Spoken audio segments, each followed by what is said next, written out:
Hi, how are you today? I'm doing great. How are you? Well, I'm doing well. Thanks for taking my call. I would imagine it's pretty easy to practice social distancing up there in Canada. You guys have all that space, and you have roughly 10% of our population. Well, there is that. Then there's the fact that I'm sitting in the middle of a prairie, and my closest neighbor's over a mile away. I don't think I have much of a problem with No, the social no, distancing. I think you're in good shape. Yeah, we'll survive. So, Odell, what's on your mind?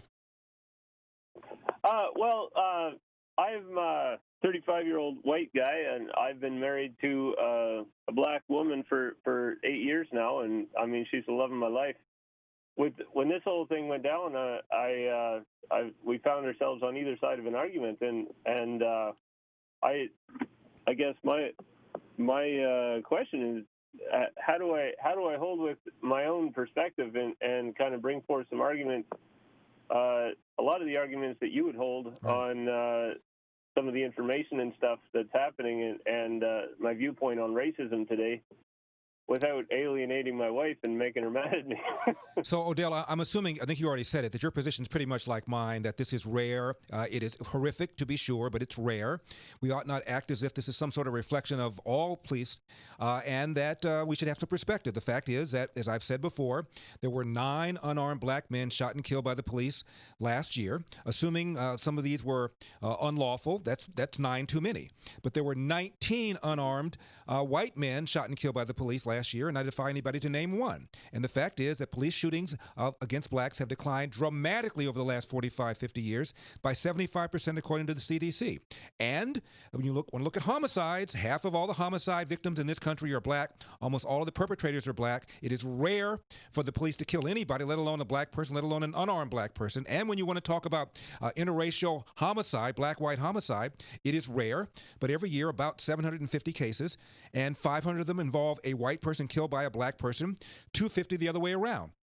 So in a population of 10 or 13% black population, responsible for half of the homicides, a population, white population, 60%, a population responsible for about 30% of the homicides when you add in the Hispanics that commit murder. So I'm sure you've told her all these kinds of things, and when you've told her these things, she has said,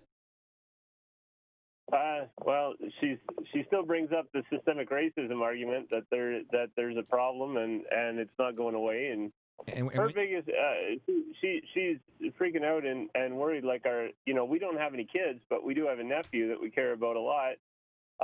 And she's worried he's going to come up in a world that's inherently racist and unsafe, and I just don't hold that argument. I don't see that. Odell, have you given her the information? Have you given her that study that was published in the National Association of Sciences publication, where these researchers looked at every single police shooting in 2015, 2016, could not find any kind of pattern of abuse? Same thing with the Harvard professor named Roland Fryer. He put out a paper. There's another one done by some researchers at a university in Washington. So these things have been studied. Also tell her that every 3 years, the government puts out what they call a police public contact survey, where they ask 60,000 people, did you have a contact with the police in the last year? And the answer is yes. They ask a bunch of follow-up questions, such as, were you mistreated? Were you spoken to in a harsh way, a way you thought was inappropriate? And they cannot find any evidence whatsoever, Odell, of any kind of pattern of abuse. The evidence is just not there. And the media drives this because, as I've said, if an unarmed white guy gets killed by the police, nobody gives a damn. If an unarmed white guy gets killed by police, especially if it's a black officer, nobody cares. If a black person gets killed unarmed and a black officer did it, they care less. It's only when a white officer kills an unarmed black person, which happens extremely rarely, does the media go up in arms. So if I were you, I would give her information. I would arm her with the facts. It is true that the police shootings are going down. It's not false. It's true. And if that's the case, how can you talk about an epidemic or a pandemic, I even heard somebody say, of police abuse against blacks? The evidence is not there. Furthermore, Odell, please tell her that this is making things worse because these officers are human beings. They watch the same news. They don't want to be accused of being racist. So what they do is they pull back and they don't engage in what officers call proactive policing. And what happens is bad guys know that crime goes up. So the very people that your wife is really concerned about, like your nephew, these people are going to be at greater risk because the police are going to be less aggressive. Mm-hmm. Well, no, that's all good information. I'm actually taking notes as we speak.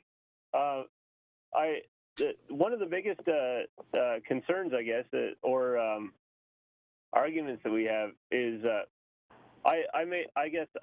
things got not really heated, but heated enough and emotional, and I made the statement that when observing that the retired fireman who had his bar broken into and the people were behind him busting his safe open and he's standing there with tears running down his face, I made the statement that in that situation I can't support the stuff that's happening. I mean, it's even spilling over into Canada here now, and I can't stand for that. I can't support that. And given the choice between defending that guy's bar or standing out in the middle of a riot, supporting a riot, I'm gonna defend his bar. Mm-hmm. And what does she say? What's her response to that?